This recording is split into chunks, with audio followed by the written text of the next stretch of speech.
Selamat hari Minggu, apa kabar semuanya? Saya juga menyapa Bapak Ibu saudara yang mengikuti secara online dan juga ada di Overflow. Berapa banyak yang siap untuk belajar firman Tuhan? Bolehkah kita sambut firman Tuhan dengan tepuk tangan yang paling meriah? 2 kali lebih semangat, GB Gilgal and shout hallelujah!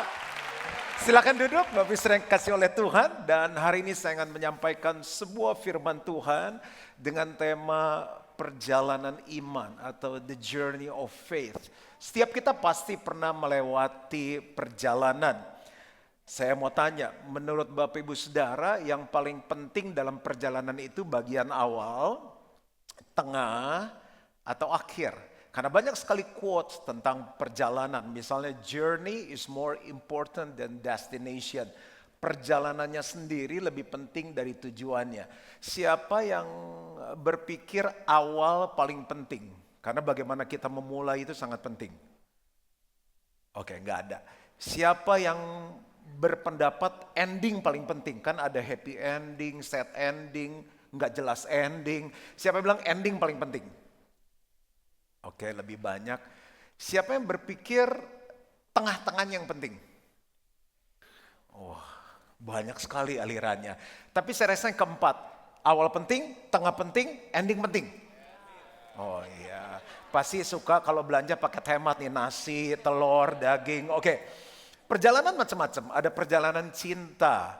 Awalnya paling bagus kalau jatuh cinta dari mana? Mata turun ke hati ke dompet atau gimana? Siapa yang cinta pada pandangan pertama?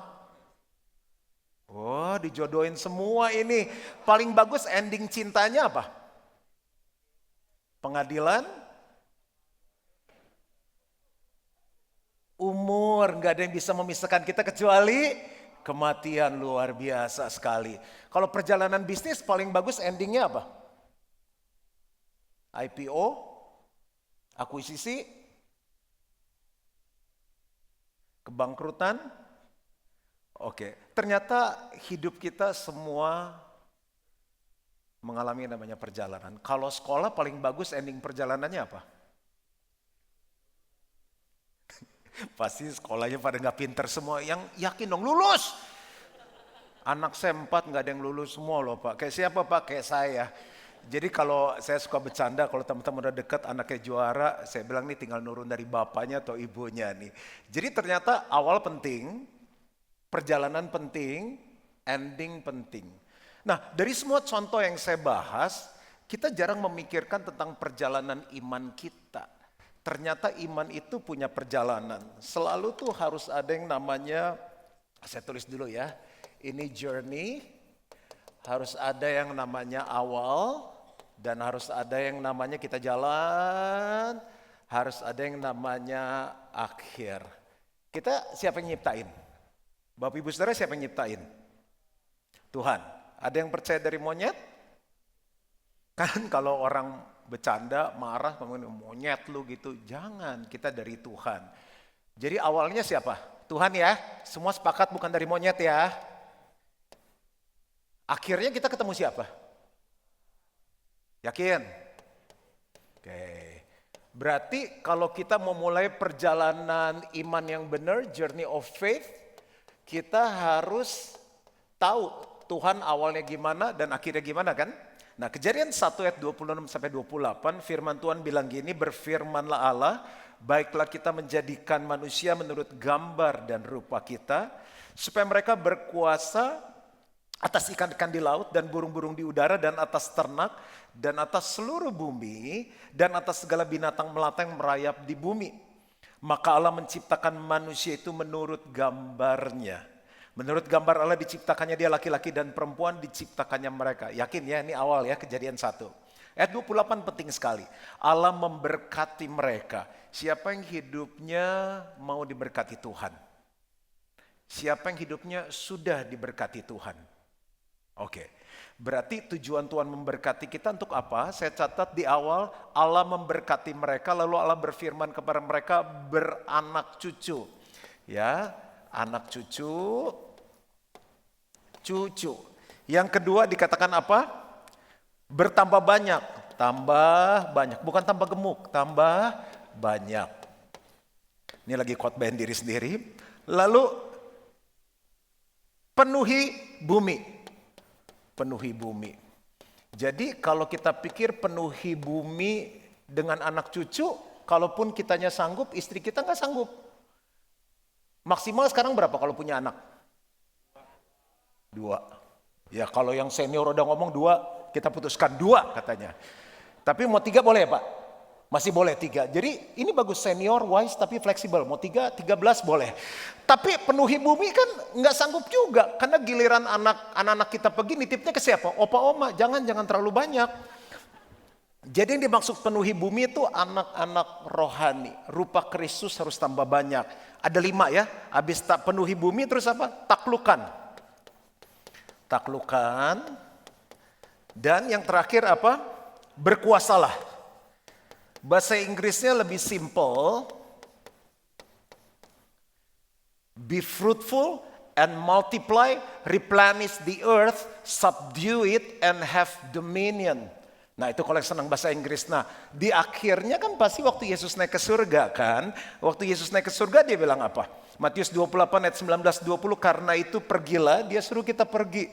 Tuhan ngusir kita? Enggak. Jadi kalau kita pebisnis saat pergi ke kantor, kalau kita sekolah saat pergi ke sekolah, ibu rumah tangga doang saat kita pergi fitness, jemput anak sekolah, itu our word. Pergi, jadikan semua bangsa murid. Jadi kita harus memuridkan. Lalu apa lagi? Di atas, ada ayatnya. Jadikan semua bangsa murid dan baptislah mereka. Saya boleh baptis orang? Nah ini baptis artinya gini, bahwa mereka jadi keluarga rohani, jadi satu tubuh. Dan ajarlah mereka melakukan segala sesuatu yang telah kuperintahkan kepadamu. Baca sama-sama bagian akhir 2-3. Dan ketahuilah, aku menyertai kamu senantiasa sampai kepada akhir zaman. Entah kita dokter, entah kita pengusaha, entah kita lawyer, entah masa COVID udah mau selesai, kata menteri udah end of enemy. Jadi mau COVID, mau krisis, mau inflasi, mau apapun, firman Tuhan bilang gini, kalau jalan iman kita, journey of faith kita benar.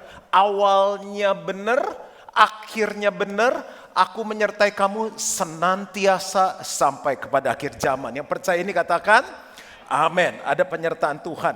Nah untuk itu, supaya kita ada di jalan iman yang benar dan ada penyertaan Tuhan, kita tuh mesti dimuridkan. Karena menguasai bumi ini gak gampang loh. Perintah Tuhan lewat GBI Gilgal belum banyak. Mungkin baru 10.000, 15.000 orang. Orang Jakarta aja ada berapa banyak. Untuk itu kita harus dimuridkan. Nah, journey of faith di GBI Gilgal namanya My Journey. Kalau saya gambarkan dalam sebuah segitiga, orang tuh harus ikut yang namanya ibadah raya. Ibadah raya itu kayak gini, Sunday service, kebaktian minggu. Kenapa mesti ngumpul? Karena Tuhan percayakan kami sebuah visi, dan Bapak Ibu Saudara setelah berdoa, memutuskan untuk jadi keluarga di sini. Jadi seperti nahkoda kapal, kami bawa Bapak Ibu Saudara ke visi yang telah Tuhan tetapkan. Jadi itu tanggung jawab yang Tuhan kasih. Makanya mesti doa benar-benar, saya tuh rumahnya di mana? Siapa bapaknya saya? Siapa yang saya percaya jadi gembala dan mimpin hidup saya? Karena kalau kita cuma ada di sel, nggak ada di kebaktian seperti ini, kita nggak bisa ngumpul dan dengar arahan Tuhan lewat gembala. Jadi hari Minggu tetap penting.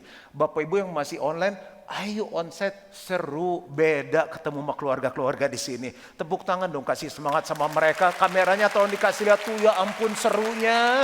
Nah, habis ibadah raya ada yang namanya family cell.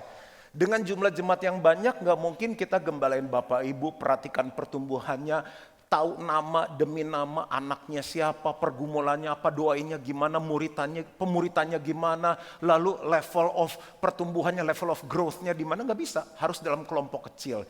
Jadi family cell adalah sebuah keluarga rohani dalam kelompok, dalam jumlah yang kecil, di mana Bapak Ibu Saudara digembalakan, dimuridkan, disatukan, dan ditolong untuk melakukan firman. Jadi kalau mau lulus dalam journey ini ada satu segitiga isinya ibadah raya, family cell, dan yang terakhir ada yang namanya kelas-kelas. Nah, kelas-kelas ini kami bikin sesederhana mungkin. Karena kita hidup di generasi instan. Semuanya cepat tapi nggak boleh menghilangkan proses. Kami sederhanakan. Kenapa sih perlu ada 3 hal ini? Karena memuridkan orang bertumbuh dalam journey of faith, ada 3 bidang yang harus dijamah. Yang pertama itu namanya head, yaitu pengetahuan kita. Yang kedua itu adalah karakter atau hati kita. Banyak orang pinter tapi nggak punya hati. Banyak orang pinter tapi karakternya nggak terbentuk. Dan yang terakhir adalah tangan mereka, hands. Dia pinter, dia tahu firman, pokoknya pengetahuannya luas, tapi hatinya nggak dijamah. Lihat orang susah nggak dibawa ke Tuhan, lihat orang mau cerai nggak ditolong, dan hands-nya tuh nggak bergerak. Nah Tuhan mau head, heart, hands itu lengkap dalam perjalanan iman kita. Bahkan kalau kita baca Alkitab, murid-murid lebih banyak praktek, ini sekitar 80%. Yesus lebih banyak terjun ke lapangan. Nah, di kelas ini yang sebentar saya akan jelaskan, itu lebih banyak di head, pengetahuan. Banyak orang Kristen tahu firman tapi hidupnya enggak berbuah. Makanya kita harus ada di family cell. Waktu di family cell, karakter kita dibentuk, tangan kita dilatih. Contoh salah satu pemimpin yang enggak ada di sini, dia dengan family cell-nya, dia lagi ada di sebuah gereja yang kecil. Kemarin 2 minggu lalu giliran dari Pak Suryanto khotbah. Sekarang teman yang suka saya naik sepeda sama-sama, Kiki lagi khotbah di sana. Ada anak selnya, mereka siapin untuk sekolah minggu. Hari Sabtu orang weekend mereka lagi latihan di rumahnya, latihan mimpin pujian. Itu gereja yang kecil, yang sederhana, kita tolong bangunin gerejanya. Lalu secara rohani kita bimbing, saya ketemu mereka, kasih tahu bangun gereja yang benar, yang Tuhan mau seperti apa. Dan tiap minggu bergantian mereka melayani gereja itu. Kayaknya kita harus tepuk tangan untuk inisiatif-inisiatif dilakukan oleh gereja kita. Nah, bayangin kalau cuma kelas, heart sama hand-nya nggak terbentuk. Sampai kemarin pergi dia masih bilang, aduh gemeteran nih, ntar kalau tengah-tengah khotbah saya berhenti gimana, gini aja. Mari kita satu dalam doa. Hari ini kita akan memakai waktu lebih banyak untuk berdoa gitu. Padahal khotbahnya udah gak tahu mau ngomong apa. Tapi paling tidak dia dilatih dan karakternya terbentuk. Sampai sini aman semuanya? Head, heart, hand. Nah sekarang saya mau jelaskan dulu pakai manekin atau patung yang ada di sini. Bapak Ibu yang ada di sini siapa yang punya anak? Oke, yang rencana mau punya anak. Oke. Kalau punya anak kita mau sekolahin nggak? Sekolahin. Kenapa harus sekolah?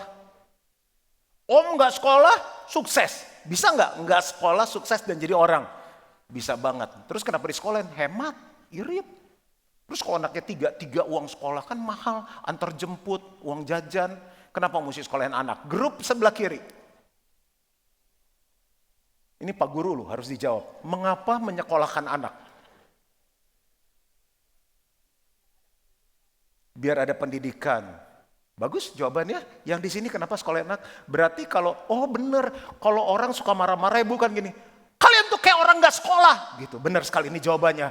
Nggak pendidikan. Nggak kelas. Oke, gini. Kenapa sekolahin anak? Karena yang lain juga disekolahin. Bagus sekali jawabannya.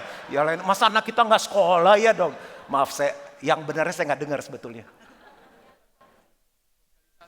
Sosialisasi, dapat jodoh, bagus. Udah mikir masa depan Bu. Ingat, kamu lihat siapa yang cakep, perbaiki keturunan. Ya, silakan yang di sini. Masa depan, sekolah biar masa depan paling tidak terang, dalam. Yang terakhir, kebutuhan sebagai makhluk sosial. Luar biasa, saya aja kagum jawaban Bapak. Kayaknya Bapak ada darah biru, maksudnya rapi sekali bahasanya, sangat EJD. Nah, kalau sekolah, mendingan dari TK, ini TK, SD, ini kayak si file yang ini kok tua sekali ya mukanya. Tapi oke, ini jadi kecilnya gini. Ini kuliah nih. Jadi TK, SD, SMP, kenapa pakai celana panjang? Oh belum kering, oke nggak apa-apa. Sama Om nggak apa-apa, yang penting pakai celana. SMP, SMA, kuliah. Kan kita harus dari TK dulu, apply group dulu dong. Setuju nggak? SD, SMP, SMA, kuliah. Berarti kita udah setuju ya mau di sekolahin ya. Kalau secara jasmani perlu sekolah, kira-kira di iman rohani perlu sekolah nggak? Perlu. Kalau enggak, saya mau langsung melayani aja, saya mau langsung kayak Pastor Juan bisa. Bayangin orang nggak lewatin tahap ini langsung ke kuliah. Ditanya 2 tambah 2 berapa? Tambah apa maksudnya? Tambah nasi? Kan dia nggak nangkep. Oke, sekarang saya tanya, fisika diajarin mulai di SMP atau SMA? Kimia mulai diajarin kapan? Aljabar? 7 apanya udah gak kompak semuanya. Kita pernah sekolah nggak sih ya dulu ya? Agak aneh kalau dia langsung ke sini, dia bisa langsung gantung diri, nggak kuat. Makanya ikut normal. Kata ibu karena yang lain juga sekolah, playgroup, TK, TK, SD, SMP, SMA, kuliah. Perjalanan iman kita sama. Kenapa hari ini saya bahas journey of faith? Supaya Bapak Ibu Saudara pertumbuhan imannya itu bagus. Selain alasannya disebutkan 4 grup ini melatih mereka punya disiplin. Punya pattern yang baik. Kan sekolah jam 7 harus jam 7. Kenapa kamu telat? Sekolah jam berapa Bu Guru? Jam 7. Kalau saya mau jam 9 kan gak bisa. Pernah ngalami anak kita malas sekolah? Ini patternnya terbentuk supaya mereka rajin ngerjain PR, dikejar deadline tugas, bu gulunya jahat, bu gulunya jelek gitu. Udah marah kan, bu gulunya killer. Tapi membentuk bahwa nanti, ngiler.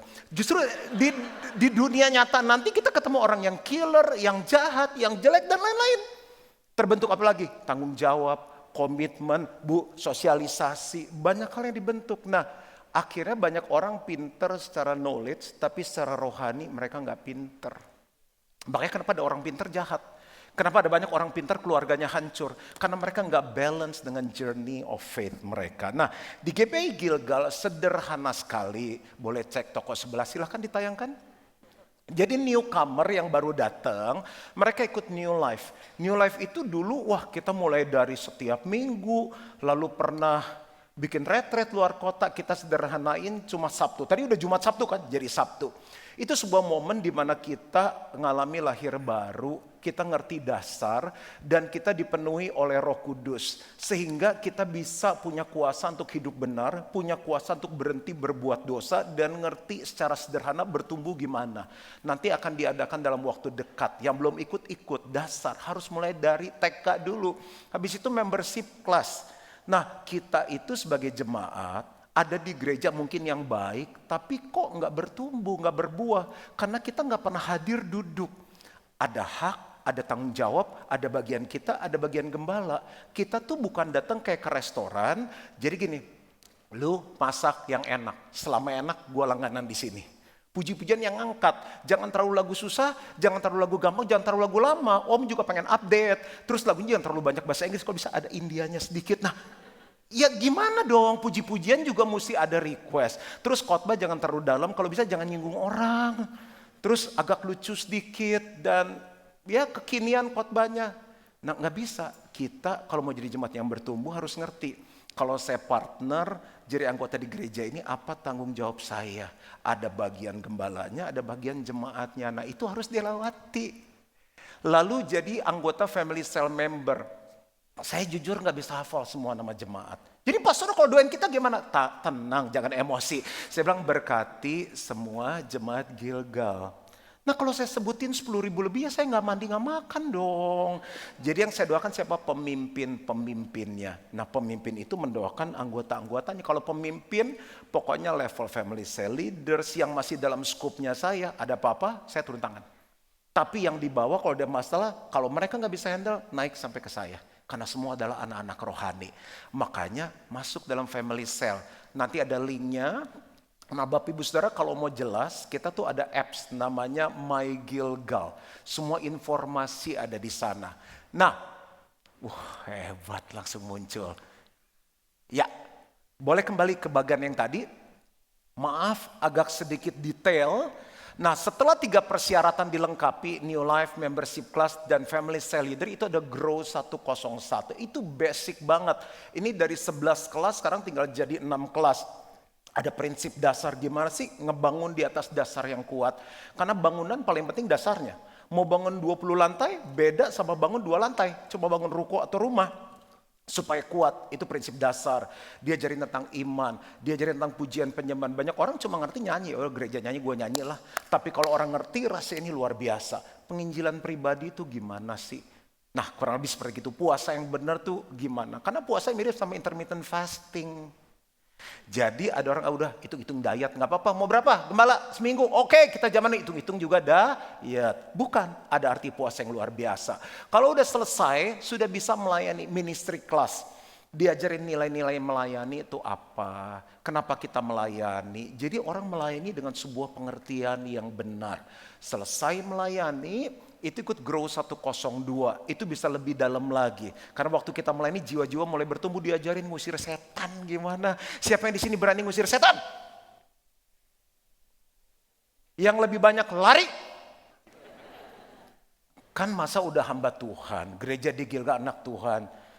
Dan Yesus, setan keluar. Nggak keluar-keluar Pak. Udah, karena kita nggak ikut grow, lu nggak keluar, gue yang keluar. Kan gimana? Jadi saya bilang, oh kita menang gak bisa, diajarin. Jadi kalau udah kesurupan gak usah panggil pendeta, doain orang sakit, orang luka batin. Banyak gak orang kepahitan? Banyak banget. Lu susah, udah jangan cengeng, gue lebih susah dari lu. Jangan, kita doain, kita healing. Pemberian dan kemakmuran. Masa ikut Tuhan terus gak pernah ngalami terobosan dalam keuangan. Ikutin khotbahnya Pastor Juan, dalam setahun paling cuma sekali ngomong uang. Itu pun kalau penting. Gak ada yang saya khotbah khusus. Kenapa? Prinsip saya gini, hanya orang dewasa yang ngerti memberi. Hanya orang yang jatuh cinta sama Tuhan yang ngerti memberi. Makanya kita ajarin di Grow 102. Karena di mana hatimu berada, di situ hartamu berada. Kalau hatinya ada di Yesus, bagi dia gak ada masalah untuk memberi. Jadi saya gak mau bahas uang di gereja, hanya di kelas ini. Next, FCL training. FCL training adalah orang-orang mulai bertumbuh, teman-temannya mulai datang ke Tuhan. Kan kasihan dong, kayak bayi lahir didiemin kan, mesti digembalain. Nah kita bikin training namanya Family Cell Leader. Dari 14 kelas sekarang saya pack sederhana, esensinya hanya 4 kelas. Udah, mereka bisa murid. Karena mereka bisa memuridkan. Karena selama ini mereka sudah dimuridkan. Mereka bisa memuridkan orang lain. Ingat, tujuan akhir kita apa? Pergi, jadikan sebuah bangsa murid, baptis, ajarin mereka. Ini masih ada sambungannya, nanti sesi lain. Kita harus berdiri di hadapan Tuhan dan mempertanggungjawabkan kehidupan kita. Ini lagi check-in nih. Pernah dong check-in hotel, ke rumah sakit check-in pernah kan? Kamu siapa namanya? Enggak kali ya, Tuhan tahu kali nama kita. Masa Tuhan tanya siapa namanya, dia udah tahu. Waktu dipanggil juga Tuhan udah tahu. Kamu di bumi, aku berkatin, benar Tuhan. Kamu ngapain aja? Gereja juga jarang datang ya? Tuhan gak kepo gitu kali ya. Kamu tuh aku berkati keluarga yang indah. Kamu tuh aku berkati dengan bisnis. Kamu ngapain aja. Coba cerita perjalanan imannya. Perjalanan iman yang mana ya Tuhan? Udah gak bisa gitu. Oh yang ini ya Tuhan yang diajarin hari ini tanggal berapa? 18 September 2002. Udah, ini saya udah nih. Ini semua nih. Kan enak pertanggungjawabannya. Murid selesai. Semua teman yang ketemu saya jadi murid. Begitu. Nanti aku gak bisa dampingi, my apology, gak bisa dampingin. Kita semua ketemu sama Tuhan. Ini tepuk tangannya udah fala semua tuh khotbah apa, pendeta. Setiap kita akan ketemu Tuhan. Nah, saya kasih jadwal sedikit bagi yang mau mulai melangkah. Ada New Life 1 Oktober, yang belum ikut bisa langsung daftar.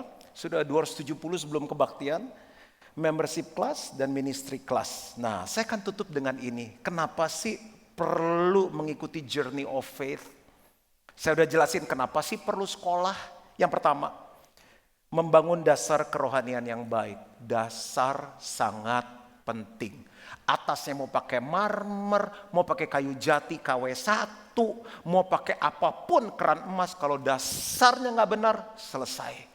Mazmur 11 ayat 3 gini, jika dasar-dasar dihancurkan, apakah yang dapat diperbuat oleh orang benar itu? Makanya orang Kristen yang dasarnya gak kuat, yang gak mengikuti kelas ini dan dimuridkan, mereka hanya hadir sebagai orang Kristen yang setiap minggu ke gereja, tapi gak ikut dalam perjalanan iman.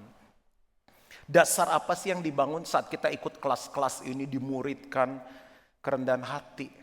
Mau ngajarin apa sih dia? Duduk aja dengerin, itu tanda kebesaran hatimu. Komitmen datang tiap minggu. Bapak ibu saudara kalau punya anak dan punya duit mau sekolahin di sekolah yang jelek atau bagus? Jawab dong, mau sekolah yang jelek atau bagus? Kalau sekolahnya jauh kita antar enggak? Kita jemput nggak? Biar dia naik kuda. Kan nggak kita jemput kan? Kalau sampai kita nggak bisa jemput, kita beli rumah dekat sekolah. Makanya di beberapa tempat rumah-rumah daerah sekolahan mahal harganya. Kepik tiap minggu pastor itu melatih ketekunan. Loh kelas kan ada selesainya. Dulu waktu gereja masih di Sudirman, macetnya minta ampun. Yang ngajar aja kena macet, turun naik ojek. Pastor kok hebat bisa tepat waktu. Aku naik ojek om. Oh naik ojek ide bagus. Beberapa naik ojek. Dan sekarang mereka jadi pelayan-pelayan Tuhan. Kan dari mobil pakai supir turun naik ojek. Itu kerendahan hati, kebesaran hati. Macet. Kalau ada Kang Tau 1 miliar macet dijabanin gak? Terbang di Papua 10 miliar dijabanin gak? Project 200 miliar di Amerika pergi nggak? Pergi. Masa harta yang kekal alasannya macet, jauh? Jangan. Coba ya saya ngomong, Bapak Ibu Saudara bilang enggak. Macet? Jauh? Kelas. Rendah hati, komitmen. Karena gini, akhirnya gereja kita berikan kesalahan jauh utara, bikin di selatan. Yang komplain orang mana? Orang barat. Selatan aja dibikinin barat. Masa kita harus bikin selatan, utara, barat, timur hanya untuk oke. Jangan dilanjutin. Disiplin, tanggung jawab, pengorbanan, kesetiaan. Orang melayani nggak butuh orang pinter. Perjalanan iman nggak perlu orang pinter, perlu orang yang karakternya mau dibentuk. Proses ini saat kita ikutin tuh karakter kita terbentuk. Punya duit, punya pangkat sama rata di hadapan Tuhan. Yang kedua, kenapa perlu mengikuti journey of faith? Memiliki kesatuan standar yang baik sebagai sebuah gereja. Gereja ini kan tubuhnya Tuhan. Gereja ini displaynya Tuhan. Kalau pelayanannya cemong-menyong, ya kan gimana? Saya ke bank, di hati saya kaget loh sambutannya. Selamat pagi, selamat datang. Ramah banget nih, pengen saya hijack juga jadi asyir. Ramah banget. Itu di feeling saya, kalau orang gak punya duit langsung berasa jadi orang yang account apa tuh? Yang luar biasa itu yang di atas sekian. Udah jangan nyebut merek, nanti gak enak. Terus pas pulang dia bukain pintu. Apalagi kalau saya di sebuah bank udah kenal, Pamogi gitu ya. Dia bilang apa tuh? Semoga harinya menyenangkan Pak. Itu yang habis narik ATM yang maaf saldo Anda tidak mencukupi. Itu langsung berasa kaya. Kan kalau nggak standar, nggak dilatih. Terus saya bilang ini, makanya nyetor yang banyak. Kan gimana? Harus walaupun saldo Anda, kan satpam kan suka ngintip-ngintip gitu kan. Oh nggak bisa narik gitu kan. Semoga harinya menyenangkan. Kan bokeh tapi harinya senang. Standar. Naik pesawat saya bolak-balik. Beberapa rute kayak ini ke Bali beberapa kali karena jamnya sama. Stewardessnya gini. Pak Mogi terbang lagi ya. Terkenal juga saya. Pelan belinya tiket promo. Pak Mogi. Ada beberapa bahkan yang servisnya sampai duduk begini. Pak Mogi kenapa ngambang? Enggak, saya lagi diet. Enggak, makanannya enggak suka kali apa yang enggak cocok nih. Kita bisa iniin. Ngapain sampai dia berlutut? Siapa gue? Tapi standar. Amin lah, ini bagus sekali poin ini. Yang ketiga yang terakhir. Sampai sini kita belajar sesuatu. Journey of faith. Kenapa sih perlu ikut kelas gini? Memperlengkapi untuk kita bisa menolong dan memuridkan sesama. Kan di sini supaya apa? Kita bisa memuridkan. Supaya bumi penuh dengan orang-orang yang takut akan Tuhan. Itu tugas kita. Alkitab kalau diringkas isinya apa? Kasih Tuhan Allahmu dengan segenap hati, jiwa, kekuatan dan akal budi. Kasihi sesamamu manusia seperti dirimu sendiri. Mengasihi Tuhan udah gak diragukan. Kepik jauh jalanannya diputar tetap hadir top. Top. Mengasihi diri sendiri, saya lihat dari atas subur-subur semua. Mengasihi keluarga gak diragukan. Oh BTW tadi kelas mengajarkan LGBT kepada anak-anak itu sangat penting. Sangat penting kita hidup di dunia yang ngeri sekarang. It's very important. Bagaimana deliverynya. Ini ahlinya yang ngomong. Nah masalah yang kurang nih mengasihi sesama. Kalau kita gak dilengkapi, gimana mau melengkapi orang lain? Saya tutup dengan ini.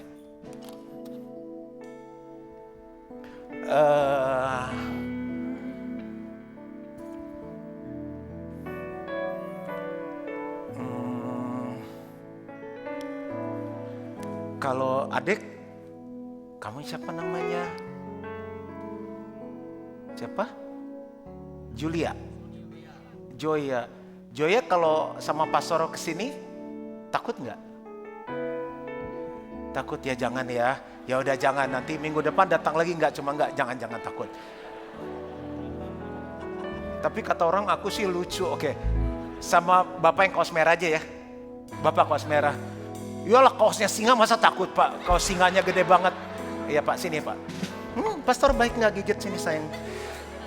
Namanya siapa? Michael. Ya. Mic-nya belum nyala ya? Tes. Iya, jangan marah ini. Mahal mic-nya. Mohon maaf. Michael. Ya. Semuanya bilang, "Hai Michael." Shalom. Udah cukup, jangan berlebihan lah. Pastor boleh minta remote control TV? Kamu punya? Di rumah. Merek Sony? Bukan. Jadi bisa kasih pastor nggak? Bisa. Sekarang? Enggak. Karena kamu nggak punya. Kamu harus pulang dan Balik beli. lagi. Harus persiapan. Betul.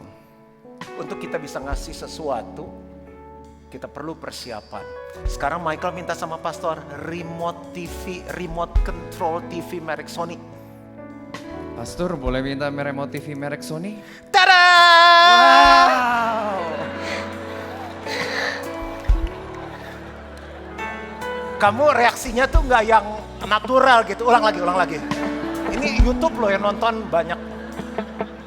Coba minta lagi. Pastor boleh minta remote TV merek Sony nggak ya? Tada! Oke. Aku pengen ngasih, cuma aku buat contoh kebaktian ketiga. Oke, Jadi pura-pura aja. Nah, kenapa aku bisa beri? Karena aku punya. Gitu. We cannot give what we don't have. But we can give what we have. Yang artinya adalah kita nggak bisa beri apa yang kita nggak punya. Tepuk tangan dulu untuk Michael. Nah, kenapa hidup kita nggak pernah berbuah, nggak pernah bisa nolong sesama, nggak pernah bisa, karena kita nggak, we have nothing to give. Makanya journey of faith itu penting, sehingga kita bisa mengasihi sesama. Kita hidup mau dibawa kemana sih? Satu saat ketemu pencipta kita, dan kita harus bertanggung jawab. Bagian saya hanya menolong saudara, memperlengkapi iman saudara. Selamat berjalan dalam perjalanan iman. Tuhan memberkati. Mari bangkit berdiri sama-sama.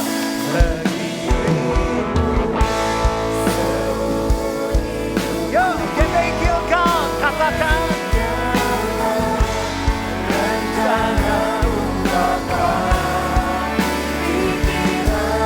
Yes, Lord. Ya Tuhan, serahkan padamu. Amin. Harapanku hanya di dalam-Mu, bukan teguh bersama-Mu. Yuk sama-sama.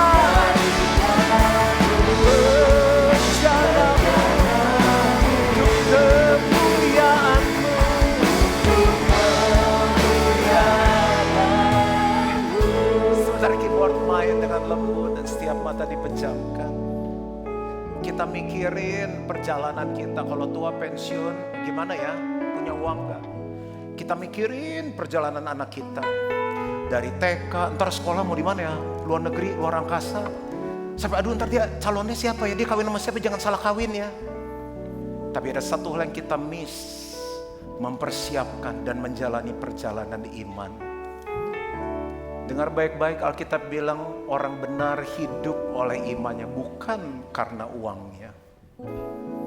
Tapi yang paling penting, Tuhan gak ciptakan kita ngasal. He created us with a purpose. Dan satu saat kita harus ketemu Tuhan. Jangan hidup hanya numpang lewat di bumi ini, tapi live with a purpose. Bro, banyak yang dengar firman Tuhan dan bilang iya ya, aku ngejalanin iman sebagai orang Kristen kayaknya gak jelas deh. Awalnya gak jelas, endingnya gak jelas. Kejelasan cuma bisa dilihat lewat apa? Ada buah gak? Karakternya berubah gak? Ada orang yang tertarik ikut Tuhan gara-gara kita gak? Loh, kita naik sepeda aja ada orang tertarik ikut naik sepeda gara-gara kita. Masa kita ikut Tuhan gak ada orang tertarik ikut Tuhan gara-gara lihat hidup kita? Something wrong, something missing in your faith journey. Siapa yang dengar ini dan bilang, Tuhan kayaknya aku mau mulai nih. mumpung mau akhir tahun, aku mau rapikan perjalanan imanku. If it is you, kalau itu kita yang ada di online, di overflow, taruh tangan kananmu di dadamu dan bilang, Tuhan ini aku. Nggak ada anak yang senang sekolah, anak senang kalau libur. Tapi hari ini kita harus rendah hati dan bilang, aku mau sekolah lagi secara rohani. Jauh, susah, macet, toh untuk perjalanan iman kok. Sementara kita taruh tangan di dada kita. Saya pun udah lewat di sini, udah semua. Tapi saya masih terus belajar. Karena sampai saya ketemu Tuhan, saya belum tahu banyak hal. Saya mau terus belajar. Sampai saya ketemu Tuhan dan bilang, Tuhan, aku selesai. Dan Tuhan akan bilang, hai hambaku yang baik dan setia, ikutlah dan masuklah dalam kebahagiaan Tuhan. Mengiringmu. Jadikan ini doa kita. Seumur hidupku Masuk dalam rencanamu Bapa. Tuhan, kau dengar doa mereka. Pikiranku, kehendakku, Ku serahkan padamu.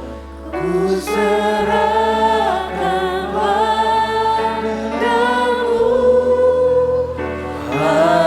Harapanku Hanya di dalam-Mu ku kan teguh bersama-Mu Tuhan. Katakan, jadikanku kami siap jadi bejana bejana yang mau dibentuk, yang mau diajar.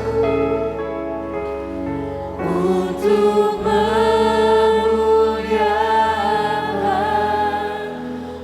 Aku berdoa setiap mereka yang menaruh tangan di hati mereka, jamah mereka, ubah cara berpikir mereka. Kekristenan bukan sekedar status, bukan sekedar jaminan mati masuk surga, tapi more than that. Christianity is living with a purpose, hidup dengan tujuan. Tolong mereka untuk mereka bisa masuk dalam perjalanan iman ini. Angkat kedua tangan kita di hadapan Tuhan. Kebaktian kita sudah selesai. Pulanglah dan terima berkat dari Allah Bapa. Kasih karunia dari Tuhan Yesus Kristus. Pertolongan, persekutuan yang manis dan pimpinan Roh Kudus menyertai kita mulai hari ini sampai Yesus jemput kembali. Dan semua yang percaya sama-sama katakan amin. God bless you and see you next week.